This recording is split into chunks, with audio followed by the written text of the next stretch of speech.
Ça met... Ah bon? Mon cœur, t'es pas content.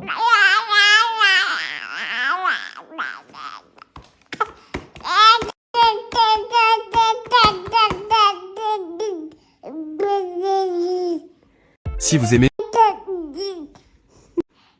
Comment je fais?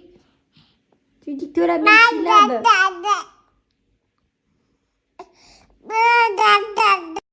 Mimouche, alors les chevals?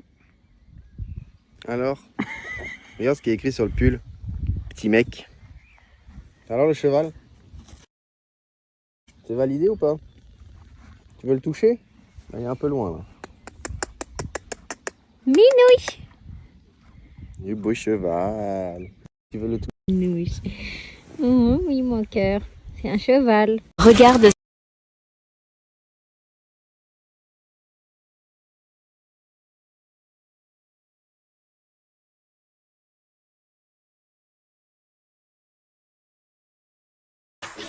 Alors oui, ça va, merci beaucoup. Franchement, je cicatrise super bien. Là, j'ai plus de pansement. Et même ce matin, je regardais, je vous jure, tu sais, je vous disais, j'ai une cicatrice en dessous, verticale et tout autour du téton. Et la verticale, vraiment, quand je vous dis que c'est quasiment invisible, alors que je me suis fait opérer il y a 2 semaines, c'est vraiment... Et les gars, elle se plaint jamais. Hein. Franchement, bravo. Hein. Elle se plaint jamais. Et Ton astuce. mais parce que ça va, franchement, ça va. Et ça tire un peu, ça picote et tout, mais franchement, ça va, ça gratte. Mais sinon, c'est tout. Je l'ai toujours pas vu. Hein. J'ai pas... Pendant 1 an, hein, ça va se voir. Hein. Là, t'as... Aujourd'hui. Et non, du coup, dans la meuf, elle répond pas à la question. Non, je n'ai pas pu répondre, je n'ai pas pu reporter Bibou parce que je dois attendre 1 mois. Donc, c'est vrai que c'est une galère parce que je peux jamais m'en occuper seule. Genre, je peux jouer avec lui sur le tapis et tout. Par exemple, il va s'appuyer sur moi pour se mettre debout, ça va aller, mais je peux pas le porter. Donc, dès que je dois faire quelque chose, bah, c'est trop chiant parce qu'il faut toujours en fait, je peux pas m'en occuper seule. Il faut toujours qu'il y ait quelqu'un avec moi à la maison pour que je m'en occupe. Pour C'est pouvoir, ouais, ça me saoule, il me tend les bras et tout, je peux même pas le prendre. J'avoue, il tend toujours les bras, le petit. Mais en vrai, ça va, on s'en sort parce qu'on est aidés, donc. Il y a la grand-mère. Il y a la mamie qui nous aide. Il y a la grand-mère qui est là. Bah là, on part voir. Mais sinon, franchement, si vous hésitez à sauter le pas, n'hésitez pas. C'est vrai que je parle pas trop de ça sur les réseaux. En vrai, je parle jamais de la maternité. Enfin, je montre le petit, mais je parle jamais de tout ça et tout, de comment je me sens. Je pense que d'ailleurs, c'est un sujet que je vais aborder dans le podcast qu'on va reprendre. Mais en vrai, je me sens bien.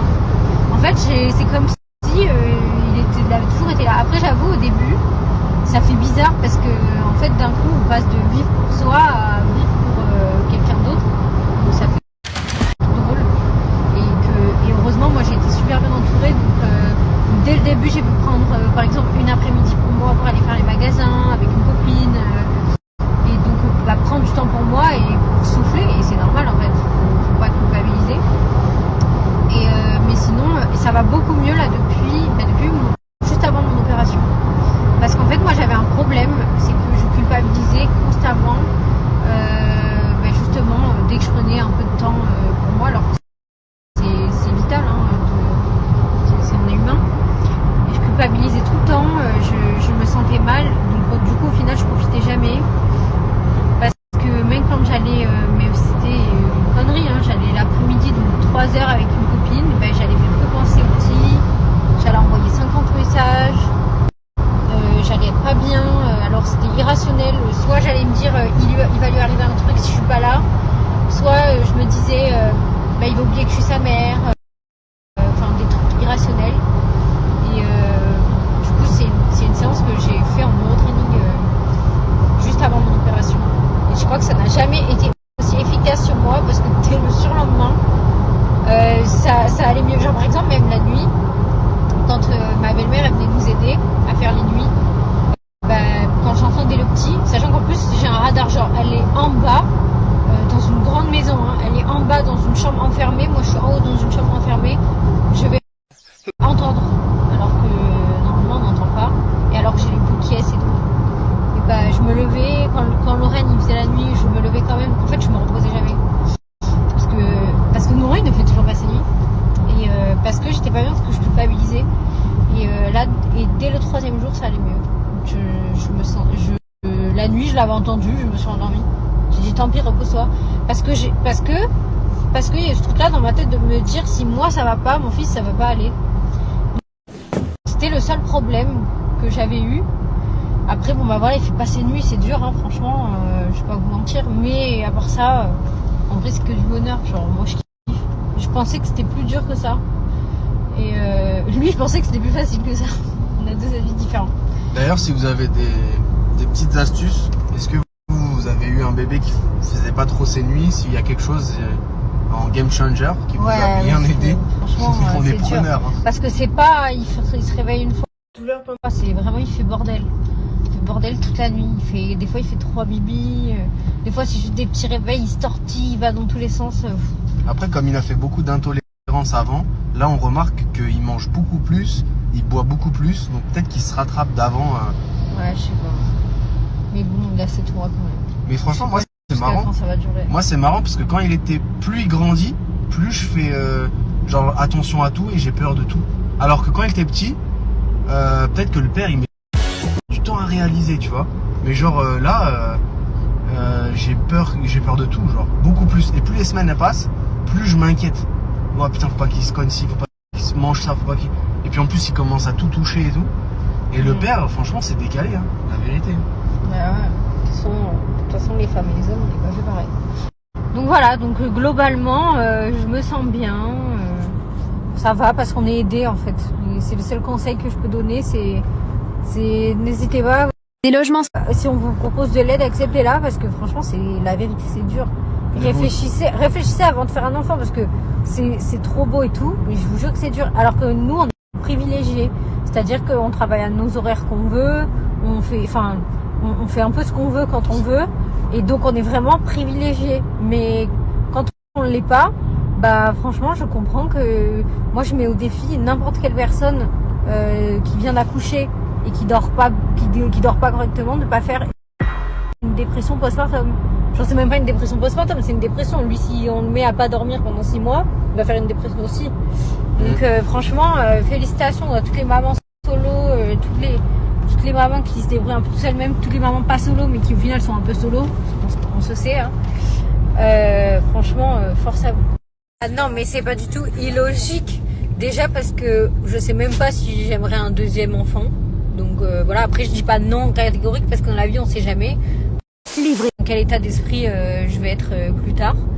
Et puis surtout que c'est pas des efforts pour rien parce que jamais, au grand jamais, si un jour je retombe enceinte, je ferai la même erreur de prendre autant de poids parce que certes on est enceinte donc on peut prendre du poids sans trop le vouloir, mais j'ai quand même bouffé de fou, genre tout ce qui était comestible je le mangeais. En fait, t'étais malade aussi. Oui voilà, j'étais malade, j'arrivais pas à bouger, j'étais tout le temps très fatiguée.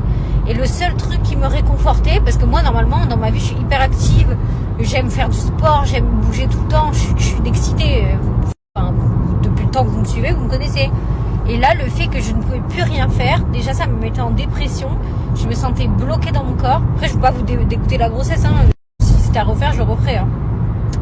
Mais je me sentais bloquée dans mon corps et le seul truc qui m'apportait du bonheur, c'était bouffer en fait. Donc je bouffais tout ce qui n'a tout n'importe quoi, c'était mon kiff, genre et je me privais pas et voilà, mais je referais pas la même erreur toute seule. J'étais une malade, mais je kiffais en fait, j'ai kiffé. Et puis même je pense que c'est le fait du premier enfant, on se dit ça y est, t'es enceinte, fais-toi kiffer. Et moi il faut sachez que toute ma vie j'ai été au régime. Je me suis mis moi-même, vous savez, j'avais des troubles du comportement alimentaire. Toute ma vie je me suis mise au régime, donc ouais j'étais mince, mais je m'affamais en fait.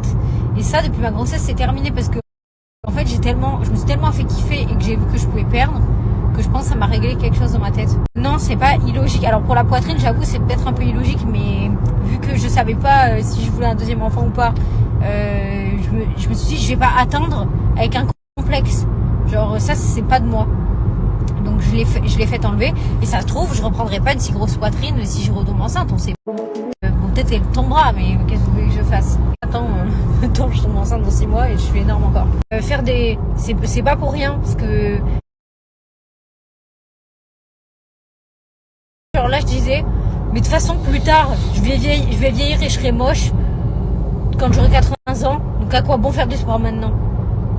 C'est illogique. Et c'est super bon pour la santé. Donc voilà. C'est pas méchant. Moi non plus, c'est pas méchant.